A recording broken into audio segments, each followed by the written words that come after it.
Economic revitalization of downtown Reno has begun, thanks to the efforts of the Downtown Reno Partnership. In our last episode, we discussed the effects the Reno Ambassadors program has had on cleaning up downtown Reno. Now it's phase 2, economic revitalization, starting with the transformation of Harrah's Reno into the Reno City Center. Harrah's, it's a game changer. I mean, this and Jacobs, I would say they're probably the two biggest impacts that we will see in downtown, and I think they will set a trend for others, and we're already seeing that. We have definitely more interest from developers and investors to look at downtown after they heard the news.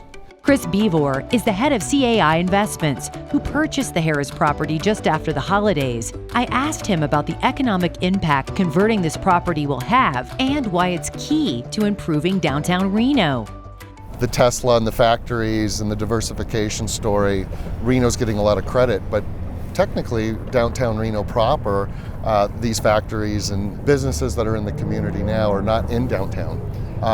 And we need to be a part of that diversification story and provide the much needed development services, whether that's market rate housing, retail facilities, and creating a warm and welcoming environment to bring and attract people downtown. The Downtown Reno Partnership's Ambassadors program, they have really worked to create a cleaner, safer, and friendlier downtown. Do you feel like that work has paved the way for this project to happen? When we came into this market about 8 months ago, we were walking up and down the river walk there next to Wingfield Park, and we started noticing these people in some blue shirts that were coming up to some of the residences, coming up to some of the tourists, coming up to us and giving us guidance.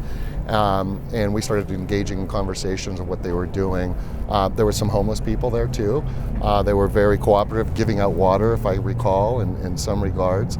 And when they told us about what this program was all about, it really perked our interest and really validated that the city here, with the Ambassador program, is taking action. Is this really the next stage of cleaning up certain pockets of cities throughout the state of Nevada? I think it is, and I think bids really are the saving grace of many communities. In a perfect world, we would be not necessary. In a perfect world, we would be all gone because everything is taken care of through the cities themselves. At this point, it's not possible because of the funding that's missing. So this is a wonderful way of really adding resources into areas that need them. The role of the Downtown Reno Partnership is to make downtown Reno more welcoming for investors, small businesses, visitors, and citizens. They're looking forward to continuing their mission and taking downtown Reno into its next stage of economic development.